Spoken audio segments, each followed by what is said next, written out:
Assalamualaikum warahmatullahi wabarakatuh. Di sini kami akan mempresentasikan tentang sinergi IPTEK dan pengintegrasiannya dengan nilai atau ajaran Islam, paradigma IPTEK yang tidak bebas nilai. Dalam kelompok kami, yang pertama ada Erik Pratama, Vina Suroya, Putri Ayudhya Ragasiwi, dan Novilati Siamah.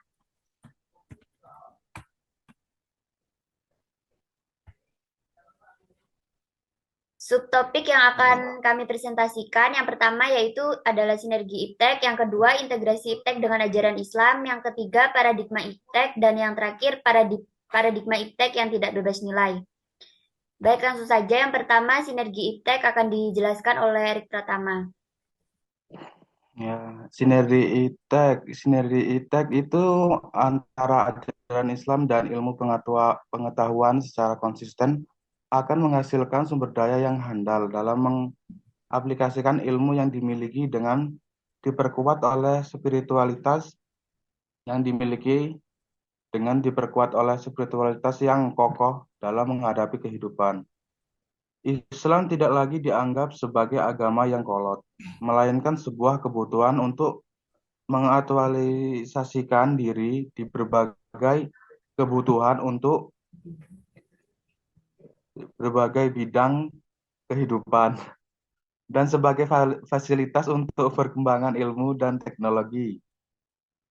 Islam mementingkan pengembangan dan penguasaan iptek untuk menjadi sarana ibadah pengabdian Muslim kepada Allah Subhanahu wa Ta'ala dan mengembang amanat Khalifatullah atau wakil mentaris Allah di muka bumi untuk berkhidmat kepada kemanusiaan dan menyebarkan rahmat bagi seluruh alam, dalam kurung rahmat lil alamin.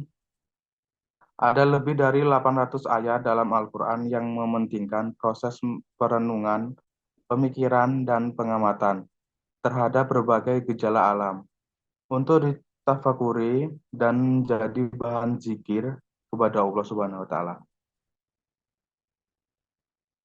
Next. Kemudian materi kedua, integrasi IPTEK dengan ajaran Islam.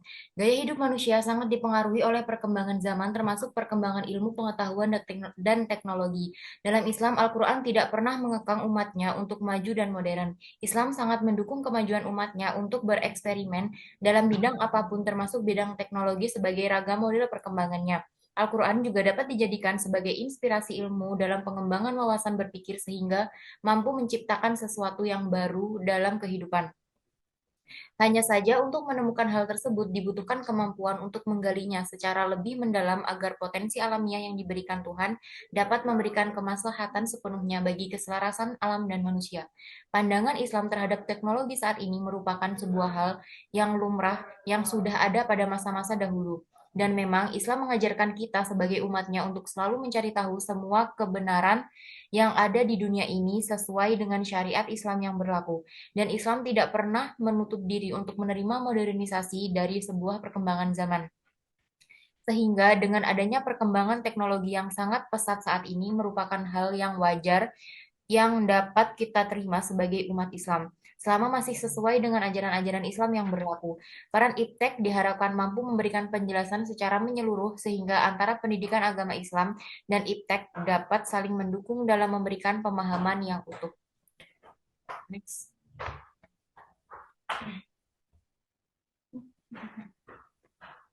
Selanjutnya, paradigma IPTEK. Paradigma IPTEK adalah cara pandang seseorang terhadap suatu permasalahan. Perbedaan paradigma inilah yang mendasari adanya banyak ajaran maupun aliran di Islam. Menurut Kun 1962, bahwa ilmu pengetahuan terjadi bukan secara kumulatif, namun melalui proses revolusi. Istilah paradigma merupakan kunci dari perkembangan ilmu pengetahuan. Menurut Kunto Wijoyo, konsep yang diangkat untuk menjadikan Al-Quran sebagai paradigma adalah pendekatan sintetik analitik. Dalam pendekatan ini, Al-Quran dibagi menjadi dua bagian, yaitu bagian konsep-konsep dan bagian kisah dan perumpamaan. Pendekatan secara sintetik yaitu pengembangan pola dasar dari segi pesan moral yang bersifat abadi dan menyeluruh. Sedangkan pendekatan analitik adalah penafsiran ayat-ayat Al-Quran sebagai pernyataan-pernyataan yang normatif dan harus diterjemahkan dalam level objektif. Yang terakhir adalah paradigma IPTEK yang tidak bebas nilai. Ilmu pengetahuan dan teknologi tidak dapat menyelesaikan masalah manusia secara mutlak, namun sangat berguna bagi manusia. Kemajuan ilmu pengetahuan dan teknologi memerlukan panduan moral yang tepat. Manusia dengan ilmu pengetahuan dan teknologi akan mampu untuk berbuat apa saja yang diinginkannya. Pada dasarnya, mengupayakan rumusan konsep etika dalam ilmu pengetahuan dan teknologi harus sampai kepada rumusan normatif yang berupa pedoman pengarah konkret bagaimana keputusan tindakan manusia di bidang ilmu pengetahuan dan teknologi harus dilakukan. Etika sebagai suatu penilaian yang memperbincangkan bagaimana teknik yang mengelola kelakuan manusia. Etika mampu menghantar manusia sedemikian rupa sehingga manusia dapat belajar mempertanggungjawabkan kekuatan-kekuatan yang dibangkitkannya sendiri melalui pemanfaatan ilmu pengetahuan dan teknologi. Maka ketika perbincangan tentang manfaat sekitar ilmu pengetahuan dan teknologi tetap tak bisa dilepaskan dengan etika, karena ilmu pengetahuan dan teknologi itu sendiri tidak bebas nilai.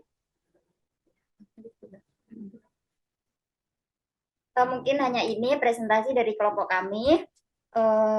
Jika ada kurang lebihnya, mohon maaf. Terima kasih atas perhatiannya. Untuk pertanyaannya bisa ditulis di kolom komentar. Iya. Assalamualaikum warahmatullahi wabarakatuh. Terima kasih. Emang disuruh